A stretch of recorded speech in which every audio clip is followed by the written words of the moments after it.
ওরে আল্লাহর গোলাম, মায়ার নবী বলে গেছেন গুনাহ করিও না, আজকে নবী নয়।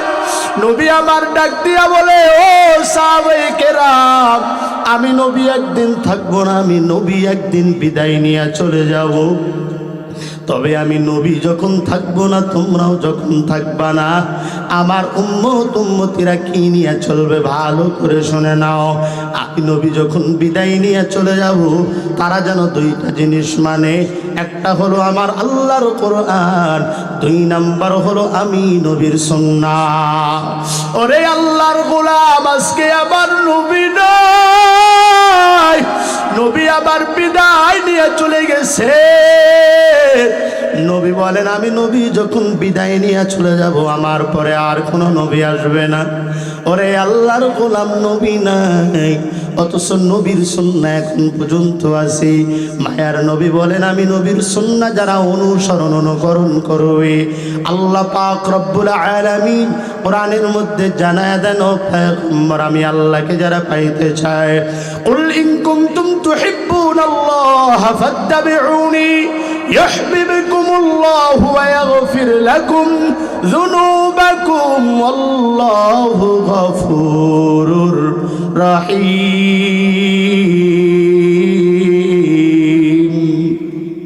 কাদের কুদরত দারি বরকামার, আনতা রাব্বি আনতা হাসবি জুল জালাল। আল্লাহ পাক রব্বুল আলামিন ডাক দিয়া বলেন, পয়গম্বর, আমি আল্লাহকে কোন বান্দা বান্দি যদি পাইতে চায়, সে যেন আপনি নবীকে অনুসরণ অনুকরণ করে। কি করেন বলেন তো দেখি। আল্লাহ তাআলা বলেন, পয়গম্বর, আমি মাওলারে কেউ যদি পাইতে চায়, সে যেন আপনি নবীর অনুসরণ অনুকরণ করে। নবী আমার জানা দেন, ও সাহাবায়ে কেরাম, আল্লাহরে যদি কেউ যদি পাইতে চাই, সে যেন আমার নবী, আমি নবীর সুন্নাহরে অনুসরণ অনুকরণ করে। যেই বান্দা আমি আল্লাহ আমি নবীরে পাওয়া যাবে, আর যেই বান্দা বান্দি আমি নবীরে পাওয়া যাবে, ওই বান্দা বান্দি আমার মাওলারেও পাওয়া যাবে। ভাইয়েরা আমার, ওই নবী না, ওই নবীর সুন্নতরে অনুসরণ অনুকরণ করো। নবী আমার সারাটা জিন্দেগিতে উম্মতের কথা ভাবছেন, উম্মতবিহীন নবী আমার কোনো কথা চিন্তা করেন নাই। মায়ার নবী আমার পেটের মধ্যে পাথর বাঁধা অবস্থায় জিবরাইল ডাক দিয়া বলে, পয়গম্বর, বলেন তো দেখি, আপনি যদি বলেন আপনার জন্য আমার আল্লাহ উহুদ পাহাড়টা স্বর্ণের বানায়া দিবি। জিবরাইল ডাক দিয়া বলে, ও পয়গম্বর ডাক দিয়া বলে, ও জিবরাইল ভাই, বলো তো দেখি, আমার আল্লাহ উহুদ পরিমাণটা আমার জন্য স্বর্ণের বানায়া দেবে, আমার উম্মত পাবে নাকি? ডাক দিয়া বলে, না না, আপনার উম্মতের জন্য না, শুধুমাত্র আপনার জন্য আল্লাহ তাআলা বরাদ্দ করে রেখে দিয়েছেন। মায়ার নবী আমার ডাক দিয়া বলেন, শুনে নাও, যেটা আমার উম্মত পাবে না, যেটা আমার উম্মতরে আমার আল্লাহ দিবে না, আমি নবী ওই জিনিস আমার মাওলার থেকেও নিতে পারবো না। এমন মায়ার নবীর মুসলমান ইমানদার আল্লাহর গোলাম, যেই নবীর উম্মতের এত দাম, যেই নবীর এত দাম, যেই নবীর উম্মতের এত দাম, আজকে ওই নবীর উম্মত হওয়ার পর তুমি আমি নবীর চিনি না রে বাবা। নবীরে আমারে গাছে চিনছে, মাছে চিনছে, সব কিছু নবীরে আমারে চিনছি, অথচ তুমি আমি এতই কপাল পোড়া মুসলমান, তুমি আমার নবীরে চিনতে পারলাম না, আমিও আমার নবীরে চিনতে পারি নাই। ও আল্লাহর গোলাম, রহমাতাল লিল আলামিন রাস্তা দিয়ে হাইটা যান, এমন সময় একটা হরিণী গাছের সঙ্গে বাঁধা, হরিণী ইহুদির ঘরের সামনে হরিণী গাছের সঙ্গে বাঁধা।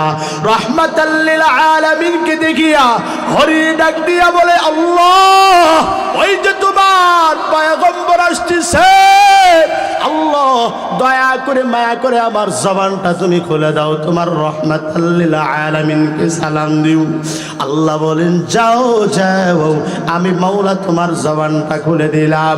রহমাতাল লিল আলামিন যখন সামনে হাজির, ডাক দিয়া বলে, রহমাতাল লিল আলামিন, আপনি শুধু মানুষের জন্য রহমত না, আমাদের জন্য আল্লাহ তাআলা আপনাকে রহমত স্বরূপ দুনিয়াতে পাঠাইছেন। এই পয়গম্বর, আমার সন্তানগুলো প্রায় 3 দিন ধরে না খাওয়া অবস্থায় জঙ্গলের মধ্যে পড়িয়েছে।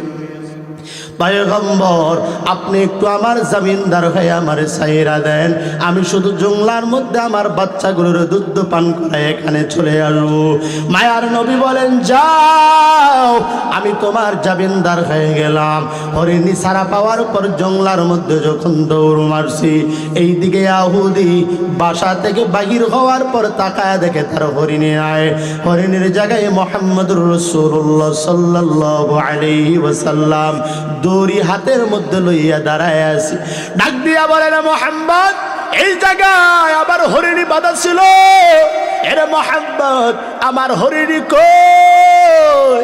পয়গম্বর ডাক দিয়া বলে, ও ভাই, হরিণী আমারে বলছি সে নাকি তার বাচ্চারে দুধ পান করায় আবার চলে আসবে। ডাক দিয়া বলে, মুহাম্মদ, এতদিন শুনছি তোমার মত তুমি নাকি বোকা, এতদিন শুনছি তুমি নাকি তোমার কোনো নাকি বুদ্ধি নাই, আজকে আমি সত্যই দেখলাম তোমার কোনো বুদ্ধি নাই। এরে মুহাম্মদ, জঙ্গলার হরিণী যদি জঙ্গলার মধ্যে চলে যায় রে মুহাম্মদ, ওই হরিণী আর কোনোদিন লোকালয়ে ফিরে না। এরে মুহাম্মদ, এটা তুমি কি করেছো? পয়গম্বর ডাক দিয়া বলে, ইহুদি ভাই, রাগ হবা না, রাগ হওয়ার কোনো কারণ নাই। হরিণী যদি না আসে, আমি মুহাম্মদ রে হরিণীর জায়গায় জবাই করে দিবা, কোনো সমস্যা নাই। ইহুদি আনন্দে আত্মহারা হয়ে গেল। কাফেরদের মিছিল তৈরি হয়ে গেল। কাফেরদের দলপতির নেতার কাছে ইহুদি ডাক দিয়া বলে, এরে দলের নেতা, শুনছো? যেই মুহাম্মদ রে হত্যা করার জন্য তোরা পাগল, ওই মুহাম্মদ নিজে এসে আমার কাছে ধরা দিয়েছে। নানার সময় নাই, আজকে সন্ধ্যা পর্যন্ত দেখবো, যদি হরিণী না ফিরে মুহাম্মদ রে দুনিয়া থেকে আমরা বিদায় করে দেব। এইদিকে হরিণী তার বাচ্চার কাছে যাওয়ার পরে ডাক দিয়ে বলে, এই বাচ্চারা, তাড়াতাড়ি দুধ পান করায় নাও, আমি আখির জামানার পয়গম্বরের হাতের মধ্যে রশি লাগায়া তোমাদের কাছে আসছি। 3 দিন পর্যন্ত তোমরা আমি মাকে তোমরা দেখতে পারো না। হরিণীর বাচ্চাগুলো কান্নার আওয়াজ আর ডাক দিয়া বলে, আম্মা জান, 3 দিন পর্যন্ত আপনি ছিলেন না কই? 3 দিন পর্যন্ত আপনি ছিলেন? ডাক দিয়া বলে, বলার মতো সময় নাই, আমার এক ইহুদি ধইরা তার গাছের সঙ্গে বান্ধায় রাখছি, রহমাতাল লিল আলামিন। জামিনদার হওয়ার পরে আমারে ছাড়িয়া দিছে, তাড়াতাড়ি নাও, শেষবারের মতো মারে দেইখা লও, আর কোনোদিন মারে মা মা বলে ডাকতে পারবি না। ডাক দিয়া বলে, আম্মা জান, যেই রহমাতাল লিল আলামিনের আদর্শ এত সুন্দর, ওই রহমাতাল লিল আলামিন না দেখা পর্যন্ত আমরা যাব না। চলো, রহমাতাল লিল আলামিনের কাছে আমারে নিয়ে যাও। হরিণীর সামনে দৌড়ায়, পিছন দিকে হরিণের 2টা বাচ্চা দৌড়ায় দৌড়ায়। এইদিকে সন্ধ্যা ঘনিয়ে আসে, কাফেররা প্রস্তুত নেই, মুহাম্মদ রে হত্যা করবি। সব কাফেরদের আনন্দের মিছিল। আর ডাক দিয়া বলে, মুহাম্মদ, জীবনে এত বড় ভুল করেছো, এই ভুলের মাসুল দিতে হবে, তোমারে আমরা হত্যা করব। এই মুহাম্মদ, তাকায় দেখো, জঙ্গলার হরিণী এখন পর্যন্ত ফেরে নাই রে মুহাম্মদ। মুহাম্মদ, হরিণী যদি না ফেরে, আমরা তোমাদেরকে হত্যা করব। এইদিকে আল্লাহ জানায় দেন, পয়গম্বর, চিন্তার কোনো কারণ নাই, টেনশনের কোনো কারণ নাই, আমি আল্লাহ আপনার হেফাজতের দায়িত্ব নিয়ে নিয়েছি।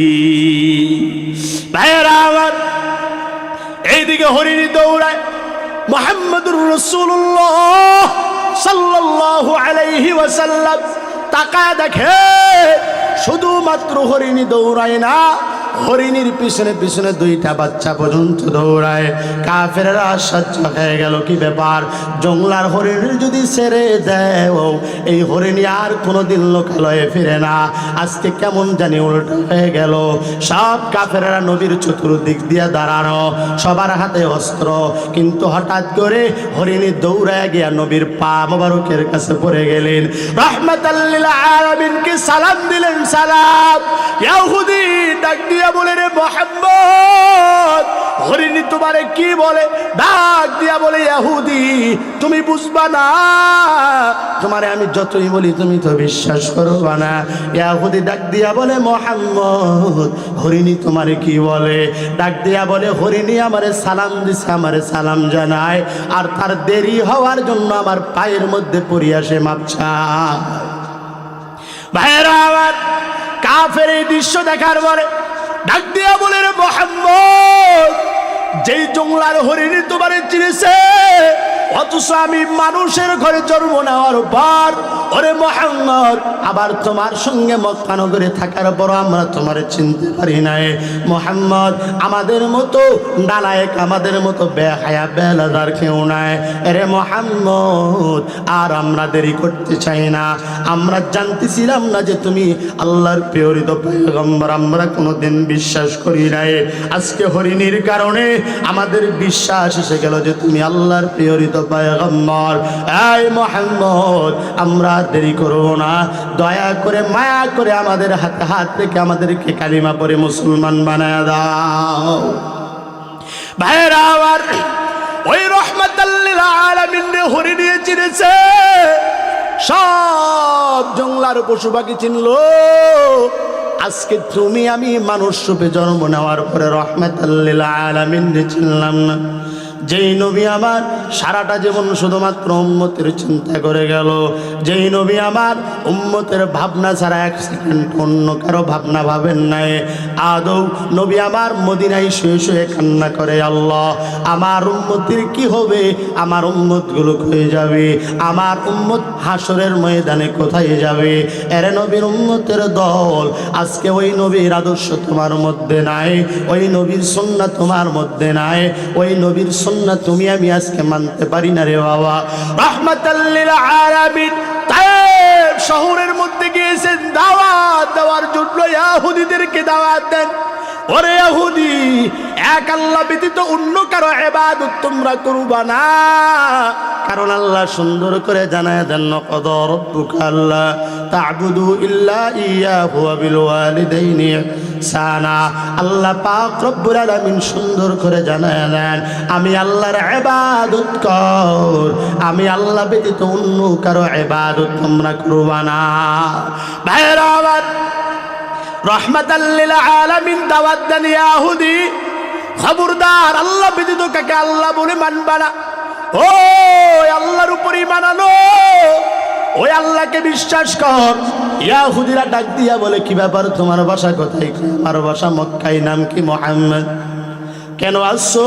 কয় আল্লাহ আমার পয়গম্বর বানাইছেন।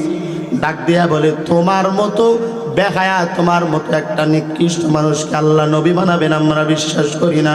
জোরে বলেন না আউযুবিল্লাহ। মুহাম্মদ নবীর কালিমা তারা গ্রহণ করে নাই।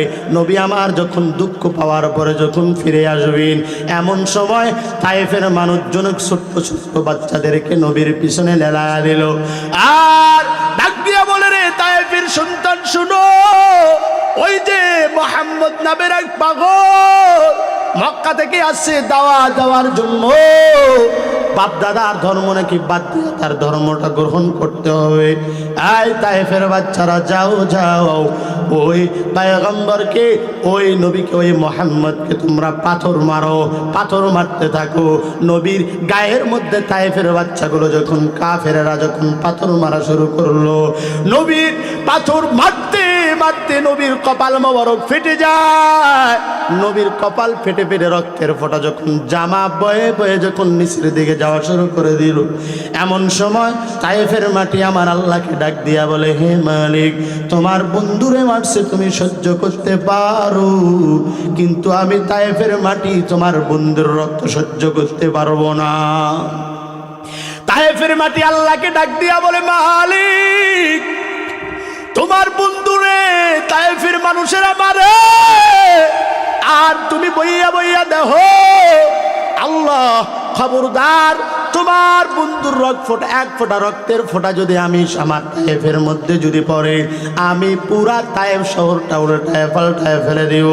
আল্লাহ বলে, জিবরাইল যাও, আমার নবীর রক্তের ফোঁটা যেন জমিনের মধ্যে না পড়ে। সঙ্গে সঙ্গে আইসা, সঙ্গে সঙ্গে জিবরাইল আইসা নবীর কোলের মধ্যে নিয়ে পাথরের মধ্যে সুন্দর করে শোয়া দিয়েছে পাহাড়ের উপরে।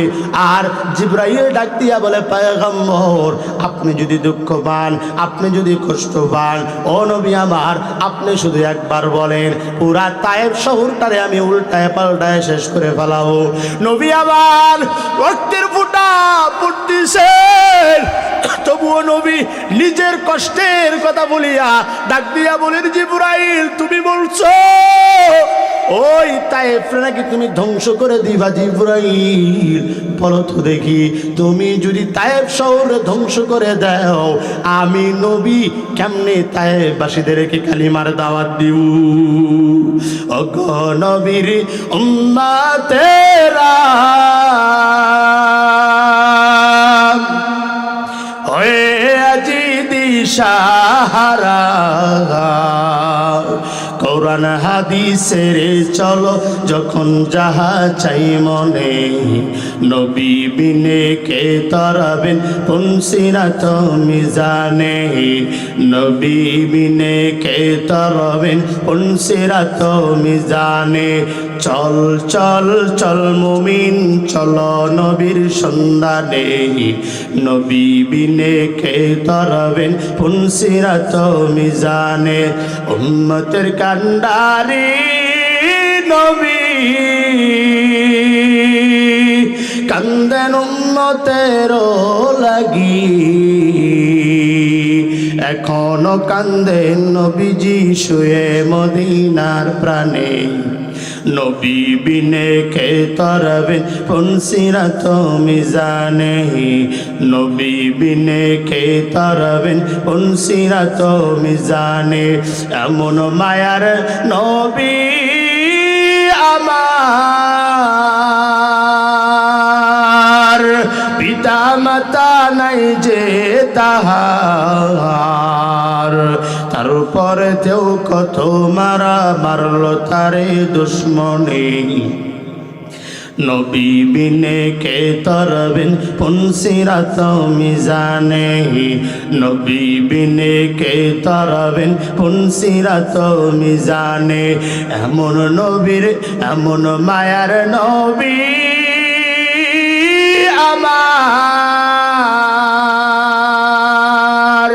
পিতা মাতা নাই যে তাহার, তারপরে তেও কত মারা মারলো তারে উহুদে, নবী বিনে কে তরাবেন পুনসিরাত মিজানে। এরে নবীর উম্মতের দল, নবীরে এতবার আঘাত করার পরও নবী তাদের নামে কোনোদিন বদদোয়া দেয় নাই, বরং নবী আমার জিবরাইলকে ডাক দিয়া বলে, ভাই জিবরাইল, তুমি যদি তায়েফবাসীদেরকে ধ্বংস করে দাও, আমি নবী কেমনে তায়েফ শহরে দাওয়াত পৌঁছায় দেব? এরে নবীর উম্মতের দল, এমন মায়ার নবী আমার, যেই নবী নিজের চিন্তা কোনোদিন করেন নাই, সব সময় উম্মতের চিন্তা করেছেন। আজকে ওই নবীর সুন্নাহ তোমার মধ্যে নাই, আজকে ওই নবীর সুন্নাহ আমার মধ্যে নাই রে বাবা। ওই নবী কাল কিয়ামতের ময়দানে যখন শাফাআত করবেন, তোমার আমার মধ্যে নবীর সুন্নাহ নয়, তুমি আমি নবীরে মানি না, অথচ নবী আমার ব্যতীত কাল কিয়ামতের ময়দানে কেউ শাফাআত করবে না।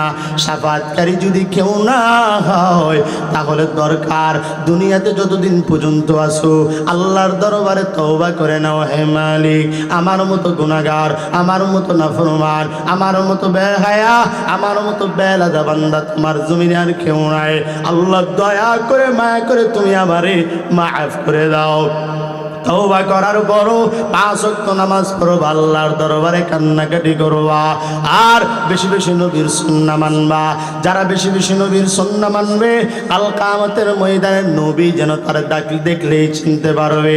সাহাবায়ে কেরাম ডাক দিয়া বলেন, পয়গম্বর, কিয়ামতের ময়দানে লক্ষ কোটি কোটি উম্মত দাঁড়ায় যাবে, সব নবীর উম্মত গুলো যখন দাঁড়ায় যাবে, পয়গম্বর আপনি আপনার উম্মতদেরকে কেমনে চিনবেন? মায়ার নবী জানায় দেন, শুনে নাও, ওই দিন আমি আমার উম্মতকে কেমনে চিনবো জানো? আমার উম্মত 5 ওয়াক্ত নামাজের ওযু বানাইতো, এই 5 ওয়াক্ত নামাজের ওযু বানাইতে গিয়া সে হাত ধুয়েছে, হাতগুলো চকচক করতে থাকবে, নূরের আলোর মতো চমকাইতে থাকবে, কপাল দিয়া নূরের আলো বাইর হবে, হাত দিয়া নূরের আলো বাইর হবে, পাগুলো চকচক করতে থাকবে, আর আমি আমার উম্মতদেরকে বাছাই করে করে আল্লাহর জান্নাতের ময়দানে নিয়ে যাও। ভাইরা আমার, এই জন্য নবীর আদর্শ মানো। নবীর আদর্শ ছাড়া অন্য কারো আদর্শ দুনিয়াতে মানা যাবে না, অন্য কারো আদর্শ জমিনের মধ্যে গ্রহণ করা যাবে না, কারণ আমার নবী ব্যতীত ওই দিন শাফাত করার মতো কেউ থাকবে না রে বাবা। কবরের মধ্যে যখন যাবা, কবরের মধ্যেও 3টা প্রশ্ন যখন করবেন, রবের পরিচয় দাও, ধর্মের পরিচয় দাও, পয়গম্বরের পরিচয় দাও। 1 নম্বরে ডাক দিয়া বলবেন তোমার রবকে, 2 নম্বরে ডাক দিয়া বলবেন তোমার ধর্মের নাম কি, 3 নম্বরে ডাক দিয়া বলবেন পয়গম্বরের পরিচয় দাও। অথচ এই দুনিয়াতে রবের হুকুম মানো নাই। বলো তো দেখি, যখন কবরের মধ্যে প্রশ্ন আওয়াজ যখন ডাক দিয়া বলবে রব্বি আল্লাহ, তোর রব কে, কি বলবা? মাওলার সামনে কি উত্তর দিবা? হে মুমিন, আজান হওয়ার পর তুই মসজিদের মধ্যে যাও না। আল্লাহ বলেন, আমি আল্লাহ দুনিয়াতে তোর এতবার ডাকছি, বান্দা তুই কোনোদিন মসজিদে আসো নাই। আল্লাহ বলেন, শুনে নাও, তুই যখন গুনাহ করো আমি বারবার ডাকতে থাকি। আল্লাহ বলেন, জোহরে ডাকছি আসো নাই, আসরে ডাকছি আসো নাই, মাগরিবে ডাকছি আসো নাই, এশায় ডাকছি বান্দা আসো নাই। আল্লাহ বলেন, শুনে নাও, শুধুমাত্র এশায় ডাকছি তা না।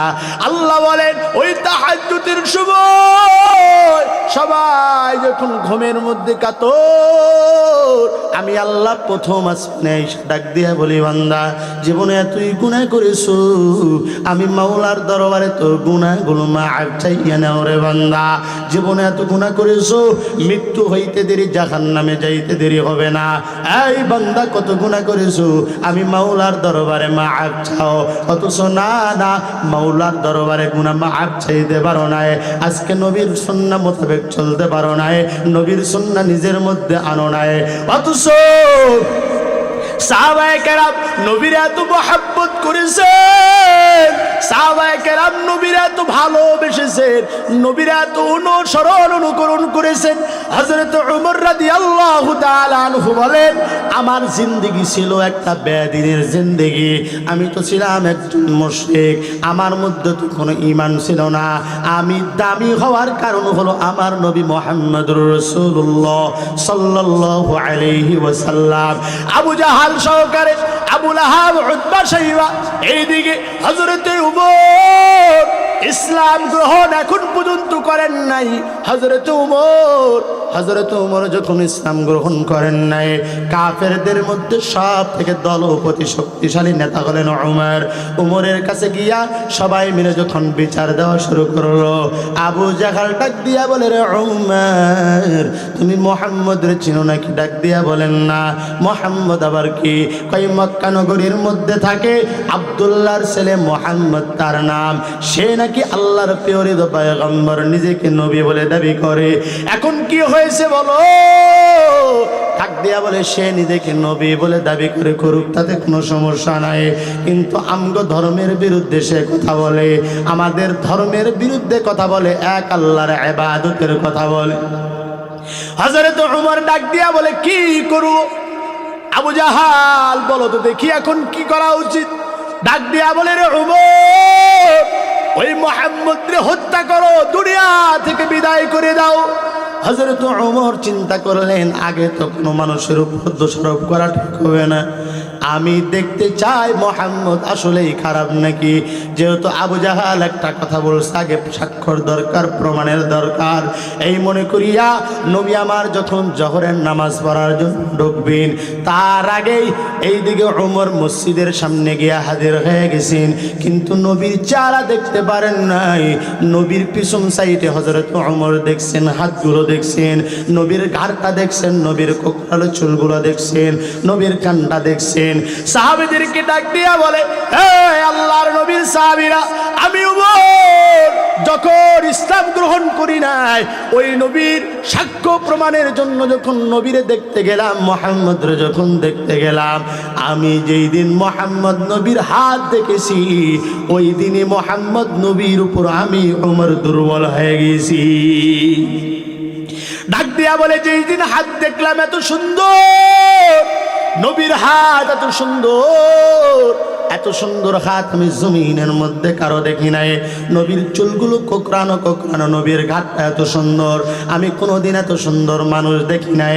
আমি নবীর পিছনে দাঁড়ায় পড়লাম। নবী করিম সাল্লাল্লাহু আলাইহি ওয়াসাল্লাম যখন নামাজ শেষ করলেন, আমি মসজিদের সামনে দাঁড়াইলাম যে মুহাম্মদরে ডাইরেক্টলি ধরবো। নবীর সামনে যখন হযরত ওমর যখন দাঁড়ায় গেলেন, ডাক দিয়া বলে, এই মুহাম্মদ, তুমি নাকি আমাদের ধর্মের বিরুদ্ধে কথা বলো। মুহাম্মদ, এত বড় সাহস স্পর্ধা তোমাকে কে দিয়েছে? মুহাম্মদুর রাসূলুল্লাহ সাল্লাল্লাহু আলাইহি ওয়াসাল্লাম আমার একটাও কথা বলেন নাই। মুহাম্মদ নবী আমার ডান হাতটা ধরলেন, আমি নবীর প্রতি এত দুর্বল হয়ে গেলাম, আর মায়ার নবীর চেহারা বারবার আমি দেখতে শুরু করলাম। আমি নবীর চেহারা একবার দেখি আর আমার অন্তরে একবার প্রশ্ন করি, এত সুন্দর মানুষ কোনোদিন মিথ্যা কথা বলতে পারে না। ভাইরা আমার, নবীর চেহারা দেখে হযরত ওমর এত দুর্বল। এইদিকে কাফেররা বিশাল বড় মিটিং এর আয়োজন করলো, ইহুদিদের মিটিং। ডাক দিয়া বলে, কে আছো এই মিটিং এর মধ্যে যে মুহাম্মদুর রাসূলুল্লাহ সাল্লাল্লাহু আলাইহি ওয়াসাল্লামের মাথা তোমরা আনতে পারবা? কোনো কাফের মুশরিক কেউ দাঁড়ায় না। হঠাৎ করে হযরত ওমর মাঝখানে দাঁড়ায় গেলেন। বলো দেখি কি বলতে চাও? তাই মুহাম্মদের যদি মাথা আনতে পারো ৭০ বা ১০০টা উট তোমারে পুরস্কার দেওয়া হবে। এই বলে হযরত ওমর তরবারি নিয়ে রওনা দিয়ে দিলেন। আমি আছি মুহাম্মদের মাথা কাটার জন্য রেডি। হযরত ওমর যখন সামনে রওনা হয়, এইদিকে সাহাবায়ে কেরামের মাধ্যমে খবর চলে গেল আল্লাহর নবীর কাছে, পয়গম্বর আপনি দরবারের মধ্যে বসা, এইদিকে ওমর আপনার মাথা নেওয়ার জন্য আসতেছেন।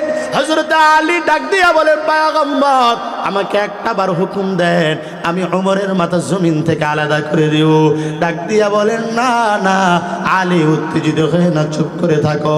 আল্লাহর কাছে পয়গম্বর দোয়া করলেন, আল্লাহ আপনি হয় ওমরের হেদায়েত দেন, নয়তোবা আপনি আবু জাহালের হেদায়েত দিয়া দেন।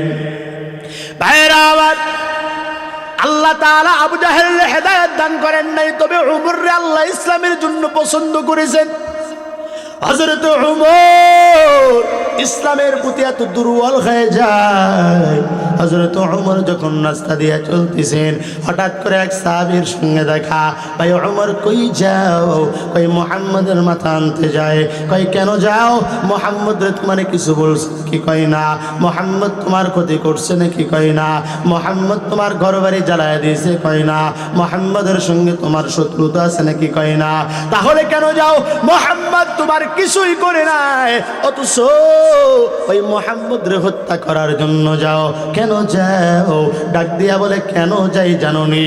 ওই মুহাম্মদ আমগো ধর্মের বিরুদ্ধে কথা কয়, ওই মুহাম্মদ আমগো বাপদাদার বিরুদ্ধে কথা কয়, এই জন্য মুহাম্মদ রে দুনিয়াতে রাখবো না, মুহাম্মদ রে দুনিয়া থেকে বিদায় করে দিও। ডাক দিয়া বলে, এই ওমর, যেই মুহাম্মদ রে কোরআনের জন্য বাপদাদার ধর্মের বিরুদ্ধে চলে গেছে, এই জন্য তুমি হত্যা করতে চাও, অথচ তোমার নিজের আপন বোন, তোমার বোন জামাই ওই নবীর হাতে কালিমা পড়ে মুসলমান হয়ে গেছি।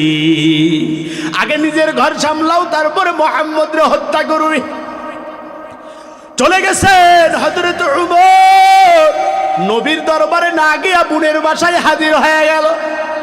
হযরত ওমর যখন জানলার সামনে দাঁড়াইছে, ভিতর থেকে কোরআন তেলাওয়াতের আওয়াজ বারবার কানের মধ্যে আসে। হযরত ওমর দরজার মধ্যে গিয়া লক করলেন, সঙ্গে সঙ্গে দরজাটা খুলাইয়া দিলেন। খোলানোর পর তাকায় দেখে তার বোনের জামাইয়ের হাতে আল্লাহর কোরআন। ডাক দিয়া বলে, কি ব্যাপার, তোমরা আল্লাহর কোরআন কই পাইছো? ডাক দিয়া বলে, ভাই আমরা মুহাম্মাদের হাতে হাত রেখে কালিমা পড়ে মুসলমান হয়ে গিয়েছি। হযরত ওমর এত বেশি রাগান্বিত হয়ে গেলেন, ডাক দিয়া বলে, কি ব্যাপার, আমি যাই মুহাম্মদের মাথা আনার জন্য? আমগো ধর্মের বিরুদ্ধে মুহাম্মদ কথা কয়, মুহাম্মদের মতো খারাপ লোক জমিনে কেউ নাই, অথচ তোমরা যাও, তোমরা মুহাম্মদের হাতে হাত রেখে কালিমা পড়ে মুসলমান হয়ে গেছো। এত সাহস তোমরা কই পাইছো? এই বলার পরে তার বোন জামাইরে মার শুরু করে দিল। মারতে মারতে এক সময় তার শরীর দিয়া ফেঙ্কি মাইরে রক্ত বাইর হয়।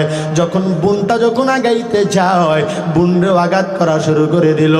বোন অবশেষে ডাক দিয়া বলে, ভাই এই জমিনে আমার মা নাই, আমার বাবা নাই, ও ভাই তুমি আমার বড় ভাই, আমারে তুমি মারতেছো, আমারে যদি মারিয়াই ফেলাও তাতেও আমার কোনো আফসোস নাই, আমি মুহাম্মাদের কালিমা তো ছাড়তে পারবো না রে ভাই। কিন্তু ভাই ছোট থেকে এত বড় পর্যন্ত তুমি আমারে করছো, তুমি আমার গায়ে কোনোদিন হাত তুলো নাই। ও ভাই আজকে মা মরা সন্তান তার গায়ে হাত তুলো, তোমার কি দয়া হয় না, তোমার কি মায়া হয় না রে ভাই? হযরত ওমরের অন্তরটা বুড়ের প্রতি নরম হয়ে গিয়েছে। ডাক দিয়া বলে, ওমরের চোখের মধ্যে পানি। ডাক দিয়া বলে, রে বোন তুমি কেন মুহাম্মাদের হাতে হাত রেখে কালিমা পড়ে মুসলমান হয়ে গেলা? ডাক দিয়া বলে, ভাই মুহাম্মাদের আদর্শ এত সুন্দর তুমি বুঝতে পারবা না। ডাক দিয়া বলে, বোন তুমি যেই মুহাম্মাদের আদর্শে আদর্শিত হয়ে গেলা, আমি ওমর কি পারবো না তার আদর্শ হওয়ার জন্য? ও বোন আল্লাহর কোরআনটা দাও, আমি একবার পড়তে চাই। বোন ডাক দিয়া বলে, ভাই আল্লাহর কোরআন এমন করে পড়তে পারবা না, তুমি তো নাপাক, আগে পবিত্র হও, পবিত্র হওয়ার পরে তুমি কোরআন ধরবা, কোনো সমস্যা নাই। পবিত্র হওয়ার জন্য সুন্দর করে গোসল দিয়া মায়ার নবীর কাছে হাজির হয়ে গেলেন। নবীর কাছে যাওয়ার পর সব সাহাবায়ে কেরাম নবীর চতুর্দিক দিয়ে দাঁড়ালো। হযরত ওমর নবীর দরবারে চলে গেছে, যাইয়া ডাক দিয়া বলে, ও নবী আমার, এই যে তাকায় দেখেন, যেই তরবারি লইয়া আমি ওমর রওনা দিয়ে দিলাম আপনার কল্যাণ নিব, এই যে নেন আমার তরবারিটা আপনার সামনে রেখে দিলাম গো পয়গম্বর, যদি মনে চায় আমি ওমরের কল্লাটা আলাদা করে দিতে পারবেন। ও পয়গম্বর আমার বোন যেই কালিমা পড়ছি, আমিও আপনার হাতে হাত রেখে সেই কালিমা পড়তে চাই। ভাইরা আমার, হযরত ওমর নবীর হাতে কালিমা পড়ে মুসলমান হয়ে গেলেন। মুসলমান হয়ে গেছেন হযরত ওমর। মুসলমান হওয়ার পর নবীরে ডাক দিয়া বলেন, পয়গম্বর এতদিন গোপনে গোপনে দাওয়াত দিয়েছেন, আর গোপনে দাওয়াত চলবে পয়গম্বর, আজ থেকে আপনি প্রকাশ্যে দাওয়াত দিবেন।